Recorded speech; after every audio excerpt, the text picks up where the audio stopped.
ઘરે ગાંઠિયાનો પ્રોગ્રામ છે તો અહીંયા આ બધી સામગ્રી આ બધું સલાડ બલાડ બધું તૈયાર થઈ ગયું અને અહીંયા લોટ અહીંયા તેલ આવી જાઓ બધા ખાવા તો અહીંયા મરચાં તળાવવા માંડ્યા છે અને મહેમાન પણ આવવા માંડ્યા છે અને ગાંઠિયાની શરૂઆત થઈ ગઈ છે કાકાએ ગાંઠિયા વણવાની શરૂઆત કરી દીધી છે એક બાજુ તેલ આવી ગયું છે અને ગાંઠિયા નાખી દીધા છે અને વરસાદ હતો એટલે ઘરે વણેલા ગાંઠિયાનો પ્રોગ્રામ કર્યો હતો કોઈને ગાંઠિયા બનાવતા આવડતા નહોતા એટલે ઘરે કારીગર બોલાવીને ગાંઠિયા બનાવ્યા હતા વણેલા ગાંઠિયાનો પ્રોગ્રામ કર્યો હતો ઘરે બહુ મજા આવી વરસાદની ગાંઠિયા ખાવાની એક બાજુ ચોકાકા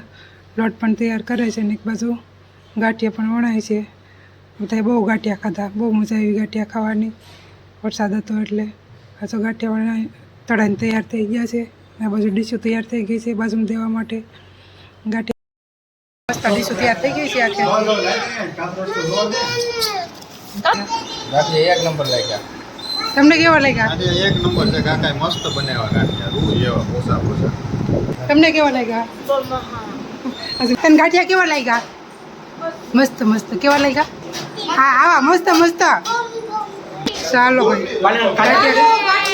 ગાંઠિયા ખાવા બેસી ગયા છે તો અહીંયા ગાંઠિયા ખાવા બેસી ગયા છે ગાંઠિયાની ખાવાની શરૂઆત થઈ ગઈ છે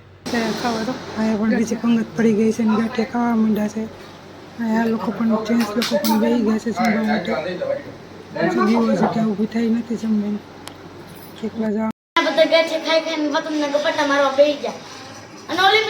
મેસોડી ચોકડીથી નો રમવાનું હોય બુદ્ધિ છે બુદ્ધિ ગંધારી તે શું ખાધું એમને તે ખાધું મેગી નહીં ગાંઠિયા શું ખાધું તને ભાઈવા તારે અત્યારે શું ખાવું છે આઈસ્ક્રીમ મામાને કે આઈસ્ક્રીમ લઈ આવો કે જામુન ક્વોલિટી તને કેવી ભાવે બહુ ભાવે કેવી હોય ક્વોલિટી કેવી હોય કેમ લાગે ઠંડી એને કેમ હાય હા